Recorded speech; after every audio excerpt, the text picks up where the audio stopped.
Hey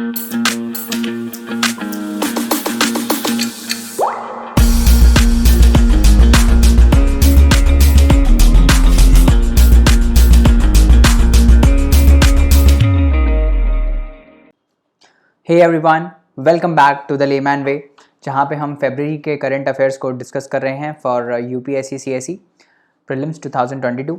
and if you are new to the channel, do not forget to like, share, subscribe and also recommend these videos to your friends. Thank you so much. चलिए जल्दी से आगे बढ़ते हैं और आज का lecture start करते हैं. तो आज का जो पहला आर्टिकल है दैट इज़ अबाउट विज्ञान ज्योति स्कीम. तो नाम में क्या है? विज्ञान ज्योति स्कीम. ज्योति से मतलब हो गया गर्ल, है ना. गर्ल्स के लिए कुछ करेंगे, ज्योति उन्हीं को बोलते हैं. विज्ञान मतलब साइंस, है ना. विज्ञान का मतलब क्या होता है? साइंस होता है. तो साइंस के फील्ड में गर्ल्स का कुछ रुझान बढ़ाने के लिए करेंगे, या फिर कुछ भी ऐसा साइंस के फील्ड में गर्ल्स के लिए कुछ करेंगे. ये हमको किससे पता चल गया? नाम से ही पता चल गया. तो ये किसका इनिशिएटिव हो सकता है? Obviously it's an initiative to encourage girls, है ना. गर्ल्स क्योंकि ज्योति है, to take initiate interest in science. जैसे कि मैंने बोला, साइंस और गर्ल दो कीवर्ड्स यहाँ पे हैं और उन्हीं से ही स्कीम रिलेटेड है. तो इनको गर्ल्स को हम इनकरेज करेंगे कि वो अपना जो करियर है वो स्टेम में बनाए. स्टेम क्या होता है? Science, technology, engineering and mathematics. तो इसमें गर्ल्स को का इंटरेस्ट बढ़ाने के लिए, इसमें उनका करियर बढ़ाने के लिए, ताकि वो इन फील्ड्स को परस्यू करें और इसमें पढ़ाई करें, उसके लिए विज्ञान ज्योति स्कीम है. इसको किसने लॉन्च किया? साइंस है, तो कौन लॉन्च करेगा? Department of science and technology. किस लिए है? ताकि हम लेवल प्लेइंग फील्ड क्रिएट कर पाएँ. जो एकेडमिकली मेरिटोरियस गर्ल्स होती हैं, जो पढ़ने में बहुत अच्छी होती हैं, उनको हम आगे प्रोत्साहित करें और उनको आगे साइंस इंजीनियर, ये जो है साइंस, टेक्नोलॉजी, इंजीनियरिंग, मैथमेटिक्स में करियर परस्यू करने के लिए हम प्रोत्साहित कर पाएँ, है ना. ये इसका मकसद है. The scheme envisages hand holding and interventions right from the school level. तो क्लास 9 से ही हम जो ऐसी बहुत अच्छे पढ़ने में लड़कियाँ होती हैं उनको हम टारगेट करेंगे और उनको हम पीएचडी तक लेवल तक इनकरेज करेंगे कि भाई आप पूरा पीएचडी कंप्लीट करो, है ना. समझ में आ गया? किस एरियाज़ में? ये एसटीईएम में. उसके बाद नवोदय विद्यालय समिति जो है एक ऑटोनॉमस ऑर्गेनाइजेशन है अंडर मिनिस्ट्री ऑफ एजुकेशन, जो इसकी इम्प्लीमेंटिंग पार्टनर है. तो नवोदय विद्यालय समिति जो है वो इसकी इम्प्लीमेंटिंग पार्टनर है. ये आपको ध्यान देना है, ठीक है. आगे बढ़ते हैं और फेयर बैंक डिसीज़ के बारे में बात करते हैं. तो क्या होता है ये फेयर बैंक डिसीज़? तो इसको एमईडी भी हम बोलते हैं. What is MED? Multiple epiphyseal dysplasia sorry multiple epiphyseal dysplasia. कितना कठिन नाम है यार, कैसे याद करते हैं लोग, मुझसे तो प्रोनाउंस भी नहीं हो रहा.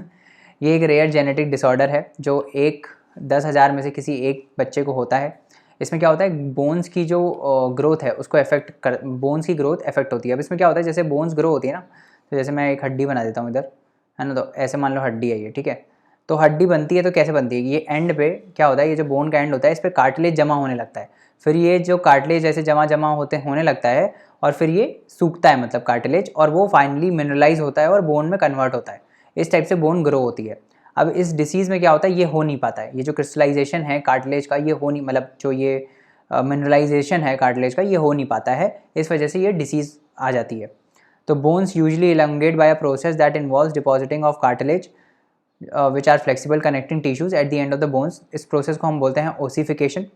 The cartilage then mineralizes and hardens to become a bone. यही कार्टिलेज मिनरलाइज होता है और कड़क बन जाता है और वो बोन बना देता है. तो एमईडी में क्या होता है? ये प्रोसेस जो होता है वो डिफेक्टिव हो जाता है. और ये ध्यान रखना, ये एक जेनेटिक डिसऑर्डर है, बहुत इंपॉर्टेंट है, जेनेटिक डिसऑर्डर है, ठीक है. फेयर बैंक डिसीज जो है इसमें जो पेशेंट हैं that usually requires management of pain and orthopaedic procedures for which facilities are available at tertiary care institutions in India. तो वहाँ पे इनको ट्रीट किया जाता है बस, ठीक है. समझ में आ गया?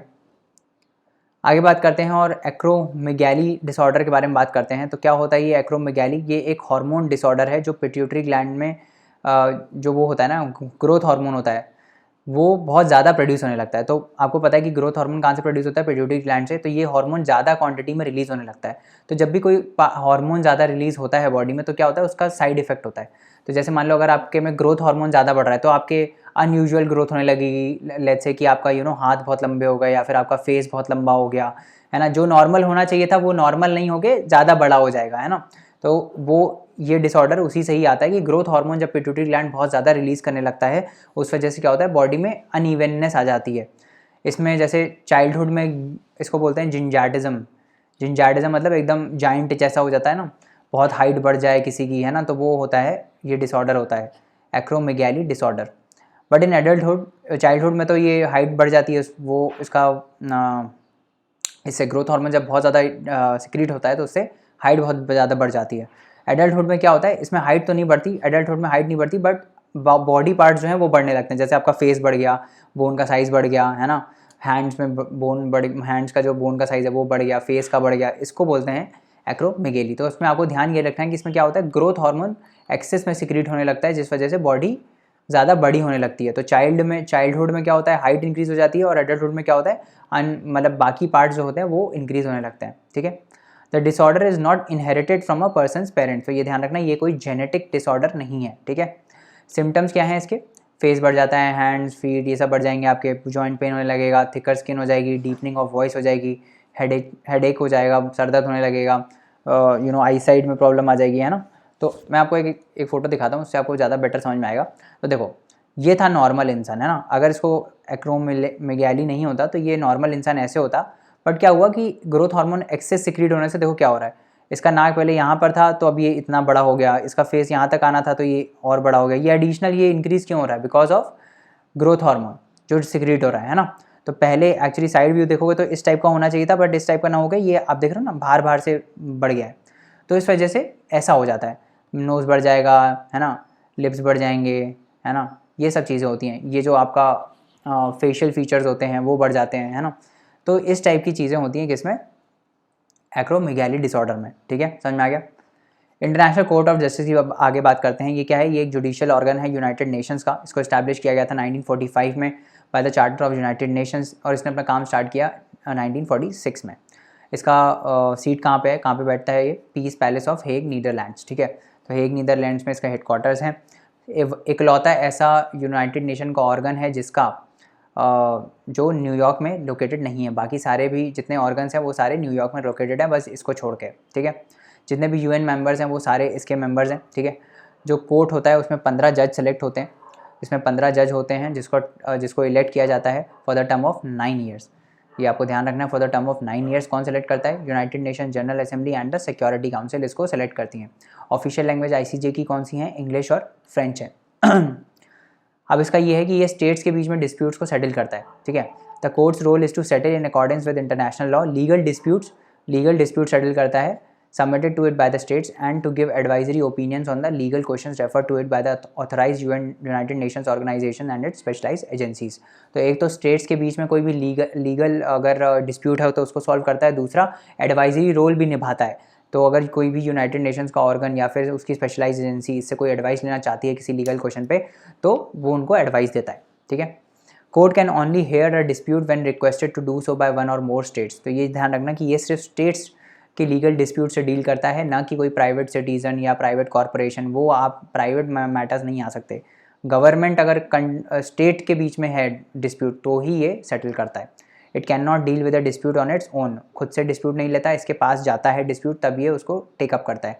The court has no jurisdiction to deal with applications from individuals and non governmental organisations, corporations and any other private entity. तो ये ध्यान रखना कि सिर्फ स्टेट्स के बीच में लीगल क्वेश्चंस के डिस्प्यूट्स को ये देखता है, ना कि बाकी कोई में क्या क्या आ गया, इंडिविजुअल्स को नहीं देखता है, नॉन गवर्नमेंटल ऑर्गेनाइजेशंस को नहीं देखता है, कॉरपोरेशंस के डिस्प्यूट्स को नहीं हैंडल करेगा। इसके साथ साथ जो बाकी भी कोई प्राइवेट एंटिटी है तो उनके डिस्प्यूट्स को ये हैंडल नहीं करता। ठीक है, डिसीजन जो होता है वो बाइंडिंग होता है upon the parties and judgments are final and without appeal. तो ये बहुत इंपॉर्टेंट है, इसमें अपील आप नहीं कर सकते इसके डिसीजन पे, एंड इट इज़ बाइंडिंग। ठीक है, समझ में आ रहा है। आगे बात करते हैं अबाउट काजीरंगा नेशनल पार्क। तो न्यूज़ में था क्योंकि ये एक नेट कार्बन एमिटर के तौर पर आया है। अब आप सोचोगे यार ये कैसे हो गया, नेट कार्बन एमिटर के कैसे आया है ना। तो वो इसलिए आया क्योंकि यहाँ पे बहुत सारे बैक्टीरिया की पॉपुलेशन है जो कार्बन एमिट करती है, कार्बन डाइऑक्साइड को रिलीज़ करती है as they breathe, adding to what trees and others give out. मतलब देखो ट्रीज़ क्या करते हैं, ट्रीज़ अपना फोटोसिंथेसिस करने के लिए यही तो करते हैं ना, ऑक्सीजन लेते हैं, है ना, सनलाइट के प्रेजेंस में उसको कन्वर्ट करके कार्बन डाइऑक्साइड रिलीज़ करते हैं। तो ट्रीज से भी कार्बन डाइऑक्साइड रिलीज़ हो रहा है, ये बैक्टीरिया भी रिलीज़ करते हैं, और यहाँ पे बहुत सारे बैक्टीरिया ऐसे जो रिलीज़ करते रहते हैं कार्बन डाइऑक्साइड, जिस वजह से ये नेट कार्बन एमिटर बन गया है ना। कहाँ पर है ये, स्टेट ऑफ असम में है, ये इंपॉर्टेंट नहीं है। इसको टाइगर रिजर्व डिक्लेयर किया गया था 2007 में, यूनेस्को की वर्ल्ड हेरिटेज साइट डिक्लेयर किया गया था 1985 में। इसके बाद यहाँ पे सबसे ज़्यादा वन हॉर्न राइनोसोरस की पॉपुलेशन आपको मिलेगी।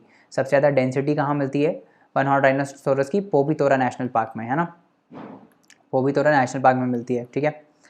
इसके बाद Pobitora wild life sanctuary has the highest density of one horn rhino in the world and second highest number of rhinos in Assam after Kaziranga. तो हाईएस्ट किसके पास है? काजीरंगा के पास। बिग फोर जो स्पीशीज़ हैं वो आपको यहाँ मिल जाएंगे। कौन कौन से हैं big four? Rhino, elephant, royal Bengal tiger and Asiatic water buffalo, ये सब यहाँ पे मिलते हैं, ठीक है, समझ में आ रहा है। आगे बढ़ते हैं और श्री माधवाचार्य के बारे में बात करते हैं। तो श्री माधवाचार्य जो हैं, जिसको हम माधवा भी बोलते हैं, इन्होंने डुअलिज्म की फिलॉसफी को दिया था, जिसको हम द्वैता बोलते हैं। तो द्वैता मतलब दो चीज़ें, है ना, डुअलिज्म मतलब दो चीज़ें, द्वैता।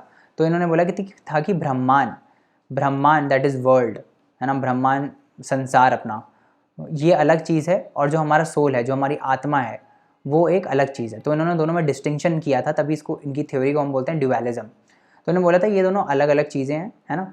अब सोल जो है वो वर्ल्ड से बाउंडेड है, मतलब वो वर्ल्ड बाउंडेड बाइंडिंग है इन दोनों के बीच में, वर्ल्ड और सोल के बीच में। बट ये जो बाइंडिंग है ना, ये मतलब मिस्टेकन नॉलेज के थ्रू है, इग्नोरेंस के थ्रू है। इग्नोरेंस जिसको ये बोलते हैं माधवाचार्य अपनी लैंग्वेज में, इग्नोरेंस इज मतलब ऐसी नॉलेज जो सही नहीं है ना, वो होता है इग्नोरेंस। तो अभी उन्होंने क्या बोला इसमें अपनी फ़िलॉसफी में, ज़्यादा डीप में जाने की ज़रूरत नहीं है, उन्होंने ये बोला कि भाई अगर हमको इस बॉन्डिंग को हटाना है यहाँ से, तो हमको क्या करना पड़ेगा, हमको श्री हरि की पूजा करनी पड़ेगी या भक्ति करनी पड़ेगी, जिसको ये मेडिटेशन बोलते हैं। मतलब मेडिटेशन करके ही हम अपने सोल को संसार से अलग कर सकते हैं। कुल मिला के इनका कहना मतलब ये था कि जैसे बोलते हैं ना कि यार मेडिटेशन करो आप, तो मतलब you go to a different world all together, है ना, आप इस संसार में नहीं रहते हो। आप जैसे निर्वाणा की बात करते हैं, निर्वाणा प्राप्त होना है, ये सब क्या होता है? यही होता है कि सोल जो है वो अब अलग हो चुका है, किससे? वर्ल्डली प्लेजर से। आपने मतलब आपने जो आपके जो वर्ल्डली प्लेजर्स हैं उनसे अब ये पहले बाइंडेड था, है ना। जैसे आप हो, मैं हूँ, हम लोग नॉर्मल इंसान हैं, हम लोग क्या वो करते हैं अपने लाइफ में, हम लोग क्या एस्पायर करते हैं कि भाई हमारे पास अच्छी गाड़ी हो, मटेरियलिस्टिक थिंग्स हो, अच्छा पार्टनर हो। तो हमारे जो सोल है वो हमारे जो रियल वर्ल्ड है, जो हमारी सराउंडिंग्स है, उससे एक बाइंडिंग एग्रीमेंट में रहता है, ठीक है, हम उसके लिए काम करते हैं। बट इन्होंने बोला कि अगर हम ये जो चीज़ है ना, इसको हमको हटाने की ज़रूरत है। Soul should be different, soul is different. और आप सोल को डिफरेंट कैसे कर सकते हो? भक्ति में जाके, ये जो भक्ति की स्क्रिप्ट्स होती हैं उनको पढ़ के, मेडिटेशन करके, उन सब चीज़ों से आप अपने सोल को अलग कर सकते हो। ये सब इन्होंने बोला था, ठीक है। अब इनके बारे में पढ़ लेते हैं थोड़ा। इनका इट वॉज अच्युत प्रेक्षा, जिन्होंने इनको टाइटल दिया था माधवा का, है ना। सम ऑफ हिज वर्क्स, इनके कौन कौन से वर्क हैं? गीता भाष्या, ब्रह्मसूत्र भाष्या, अनुभाष्या, कर्म निर्णया एंड विष्णु तत्व निर्णया, है ना। ये सारी इनकी मतलब वर्क्स थे। द्वैता फिलॉसफी को इन्होंने दिया, जिसका टेनेट था कि भाई जो it emphasises that the world is real and not just an illusion. तो संसार जो है वो एक रियल एंटिटी है, दो अलग अलग एंटिटी हैं, ब्रह्मा जिसको इन्होंने रियल वर्ल्ड बोला, और दूसरा क्या बोला? दूसरा सोल, आत्मा। The soul is bound to this world through ignorance, है ना, ये समझा दिया मैंने आपको। The way for the soul to release itself मतलब वो जो बाउंडेशन है वर्ल्ड में, उससे रिलीज़ करने के लिए we have to break this bondage. और ब्रेक कैसे करोगे आप? श्री हरि की पूजा करके। श्री हरि मतलब जो भी आपके भगवान है। Seek the grace of Shri Hari, to reach Shri Hari one has to practise bhakti. आपको भक्ति करनी पड़ेगी। Bhakti means that one needs to meditate, ठीक है। To meditate one needs to clear the mind and attain detachment by studying the sacred text. तो आपको detach होना पड़ेगा संसार से, ठीक है। बोलते हैं ना सन्यासी बन जाओ, तो डिटैचमेंट चाहिए, है ना, सब चीज़ों से, फ़ोन से, दुनिया भर से, है ना। आप अपने और अपने सोल, मतलब थोड़ा डीप हो गया, बट बस आप और आपका सोल होना चाहिए आपके साथ, समझ रहे हो आप? ये मतलब था इनका। और वो कैसे हो सकता है? Through meditation. तो बस आप याद कर लो, प्रैक्टिस अभी मत करना, है ना याद कर लो। फीचर्स ऑफ द मिशन क्या है? Ayushman Bharat digital mission. तो इसके बारे में बात करते हैं, क्या क्या इसके फीचर्स हैं। तो इसमें एक डिजिटल हेल्थ आईडी दी जाएगी आपको, है ना। ये मैं आपको पहले ही बता चुका हूँ शायद। डिजिटल हेल्थ इकोसिस्टम क्रिएट करेंगे हर इंडियन सिटीजन के लिए। तो उसमें हेल्थ आईडी दी जाएगी बेसिकली। तो उस हेल्थ आईडी में क्या होगा कि आपका सारे हेल्थ रिकॉर्ड्स होंगे, है ना। तो वो कोई भी एक्सेस कर सकता है अगर आप उसको परमिट करोगे। तो जैसे आधार कार्ड में हमारा नंबर होता है ना, वैसे ही आपको हेल्थ आईडी नंबर मिलेगा। वो ID number 14 alpha numeric digit का नंबर होगा। वो आप शेयर करोगे तो आपका पूरा रिकॉर्ड आ जाएगा कि आपको कब हुआ था, आपका ट्रीटमेंट कौन सा हुआ है, आप क्या दवाइयाँ लेते हो, ब्लड ग्रुप क्या है, XYZ, जितनी भी चीज़ें आपकी सारी इसमें आ जाएंगी रिपोर्ट कार्ड में। तो डिजिटाइज हेल्थ रिकॉर्ड हम क्रिएट करेंगे, है ना, ताकि डॉक्टर्स एक्सेस कर पाएँ और प्रॉपर ट्रीटमेंट मिल पाए। अंडर द आयुष्मान भारत प्रधानमंत्री जन आरोग्य योजना के अंदर ये आता है। 6 की बिल्डिंग ब्लॉक्स हैं क्या क्या? Health ID, digital doctor health facility, personal health records, e pharmacy and telemedicine. ठीक है, तो ऑनलाइन पे आप मेडिसिन ऑर्डर कर सकते हो। The national health authority has been given the mandate to design, build, roll and implement the mission in the country. तो कौन इम्प्लीमेंट कर रहा है? National health authority. Private stakeholders will given equal opportunity to integrate and create their own products for the market. तो private stakeholders को opportunity दी जाएगी कि आप अपने अलग से प्रोडक्ट्स मार्केट में उतार सकते हो। Every Indian will get a health ID card that will store all the medical details of the person including prescriptions, treatment, diagnostic reports and discharge summaries. तो इन वो जो हेल्थ रिकॉर्ड होगा आपका, उसमें सारा आपका डेटा चिट्ठा लिखा होगा हेल्थ का। ठीक है, हेल्थ ID क्या होगा? ये एक 14 डिजिट का नंबर होगा, है ना, use for the purpose of uniquely identifying persons, authenticating them and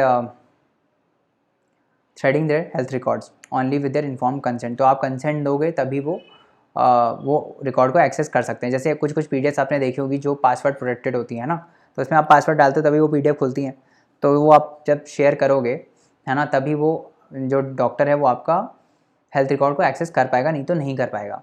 ठीक है, the citizens will be able to give their doctors and health providers one time access to this data during the visit to the hospital for consultation. ठीक है, उसके बाद आगे बढ़ते हैं और काटसा के बारे में बात करते हैं। तो what is काटसा? Countering American adversaries through sanctions act. तो जो रशिया का S-400 वाली डील है दैट में ट्रिगर काटसा एक्ट, है ना। तो इंडिया ने S-400 परचेज़ किया है रशिया से। हमारे लिए इंपॉर्टेंट है कि S-400 क्या है। तो S मतलब सरफेस है ना, सरफेस टू एयर मिसाइल है ना, और 400 मतलब 400 किलोमीटर का रेंज है उसका। तो ये क्या है? Mobile surface to air missile system है। किसने डिज़ाइन किया है? रशिया ने डिज़ाइन किया है। Long range surface to air missile are considered much ahead of the US third system. तो US का एक terminal high altitude area defence system है, उससे ये बेटर है S-400। ठीक है, तो ये आपको याद रखना है। उसके बाद काटसा की बात करें तो कोर ऑब्जेक्टिव ये है कि भाई हम ईरान, रशिया और नॉर्थ कोरिया इनको काउंटर कर पाएँ, है ना, थ्रू प्यूनिटिव मेजर्स। तो इनका ट्रेड रोक पाएँ। मतलब इसमें जैसे हमने भी S-400 लिया तो हमारे ऊपर भी काफ़ी टाइम से ये था कि भाई सैंक्शन लगेंगे, क्योंकि हमने रशिया के साथ डीलिंग किया है। तो वो यही बोलते हैं कि आप रशिया, ईरान और नॉर्थ कोरिया, इनसे आप डीलिंग नहीं करोगे, इनसे करोगे तो हम काटसा के अंडर आपको चार्ज कर देंगे, बट इंडिया को नहीं किया है। Enacted in 2017 include sanctions against countries that engage in significant transaction with Russians defense and intelligence sectors। तो रशिया के अगर डिफेंस से अगर आप डील करते हो, है ना, तो इस एक्ट के अंदर आपको चार्ज कर दिया जाएगा। समझ में आ रहा है? उसके बाद आगे बढ़ते हैं और बात करते हैं पार्कर सोलर प्रोब के बारे में। तो रिसेंटली क्या हुआ है कि पार्कर सोलर प्रोब जो है वो पहला ऐसा स्पेसक्राफ्ट बन गया है जिसने जो सन का आउटर एटमॉस्फेयर होता है ना उसके थ्रू पास किया है। तो सन का जैसे सन होता है, फिर यहाँ पे आउटर लेयर, फिर इधर फिर करोना, फिर ये हॉट गैसेस, तो यहाँ से पास किया है बेसिकली वो, है ना, सबसे नियरेस्ट गया है। Launched in 2018, Parker solar probe जो है that will travel through sun's atmosphere closer to the surface than any other spacecraft before it, facing brutal heat and radiation. तो बहुत पास में जाके सन को ऑब्जर्व करेगा, बेसिकली यही इसका मकसद है। Parker solar probe will use Venus gravity during 7 flybys over nearly 7 years to gradually bring its orbit closer to the sun। ठीक है, तो 7 फ्लाईबाइज करेगा, मतलब फ्लाईबाय मतलब एक चक्कर काटना पूरा, और एक साल में पूरा एक चक्कर काटेगा, है ना, और फिर ये मतलब 7 बार ऐसे ऐसे थोड़ा थोड़ा ऑर्बिट कम करते करते जाएगा और टच करेगा उसको। ठीक है, इस टाइप से, मतलब सूरज के अंदर नहीं घुस नहीं जाएगा, बट मतलब उसके आउटर एटमॉस्फेयर के थ्रू ट्रैवल करेगा। उसके बाद आगे बात करते हैं और EOS-04 के बात करते हैं, that is earth observation satellites 04। तो चौथी ऐसी सैटेलाइट लॉन्च करी है किसने? PSLV C-52 ने लॉन्च करी है, इसको इंजेक्ट कर दिया। EOS-3 भी पहले लॉन्च होता, वो फेल हो गया था, तो EOS-4 पहले लॉन्च हो चुका है अब, है ना। इसको सन सिंक्रोनस पोलर ऑर्बिट में डाल दिया गया है at an altitude of 529 kilometre. Radar imaging satellite है, क्या करेगी? अर्थ को ऑब्जर्व करेगी, चाहे कुछ भी हो, कोई भी वेदर हो, क्लाउडी वेदर हो, रात हो, दिन हो, हर कंडीशन में ये अर्थ को ऑब्जर्व कर सकती है और उसके सरफेस चेंजेस को मेजर कर सकती है। To provide high quality images under all weather conditions for application such as agriculture, forestry. तो एप्लीकेशन इंपॉर्टेंट है, ऐसा पूछ ले कि अर्थ ऑब्जर्वेशन सैटेलाइट्स की एप्लीकेशन क्या क्या है, और आपको ऐसे ऑप्शन दे दिए जाए तो उसमें आपको थोड़ा बहुत पता होना चाहिए कि कहाँ कहाँ यूज़ हो सकता है। एग्रीकल्चर में यूज़ हो सकता है, फॉरेस्ट्री में यूज़ हो सकता है, प्लांटेशंस में यूज़ हो सकता है, सॉइल मॉइस्चर बताने में यूज़ हो सकता है, हाइड्रोलॉजी में हो सकता है और फ्लड मैपिंग में हो सकता है। तो ये आपको याद रखना है, ठीक है, समझ में आ गया। The satellite will complement the data from Resourcesat, Cartosat and Trisat 2B series of satellites that are not already in the orbit, ठीक है। तो इनको इनके डेटा को बेसिकली कॉम्प्लीमेंट करेगा और डेटा लेके आएगा ये, है ना। उसके बाद आगे बात करते हैं ई रुपी के बारे में, that is voucher digital payment system. तो इसको ऑफलाइन लॉन्च कर दिया गया। अब आरबीआई ने इंक्रीज़ किया है ई रुपी वाउचर का लिमिट 1 लाख से 1 लाख कर दिया है 10,000 से, है ना। ये कैशलेस और कॉन्टैक्टलेस मेथड है for digital payment. It is a quick response, QR code होता है और SMS string based e voucher होता है which is delivered to the mobile of the users. The users will be able to redeem the voucher without needing the card, digital payments app और internet banking access at the service provider. तो आपके पास चाहे internet है चाहे नहीं है, तब भी आप ट्रांजैक्शंस को कर सकते हो, ठीक है, समझ में आ रहा है।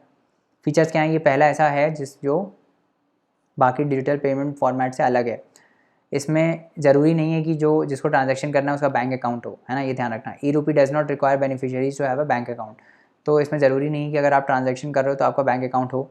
दूसरा कि ये बेसिक फ़ोन्स जो एकदम छोटे छोटे फ़ोन्स होते हैं ना, सैमसंग वाले, नोकिया वाले, उसमें भी ये काम करेगा। And hence it can be used by people who do not own smartphones और in places that lack an internet connection, there by connecting offline payments. तो जहाँ पे इंटरनेट कनेक्शन नहीं है वहाँ के भी अब लोग ट्रांजैक्शन कर पाएंगे, क्योंकि ये छोटे छोटे जो फ़ोन्स आते हैं उसमें भी ये चलेगा, है ना, समझ में आ रहा है। तो ये हो गया हमारा आज का लेक्चर, करेक्ट। बाकी कंसेप्ट हम अगले लेक्चर में पढ़ेंगे। Thank you so much. और for more such courses you can log on to www.thelaymanway.com and please leave us a review if you think that we are doing good work. Thank you so much. अगले lecture में मिलते हैं, तब तक के लिए पढ़ते रहिए, हार्ड वर्क करते रहिए। Bye bye and take care.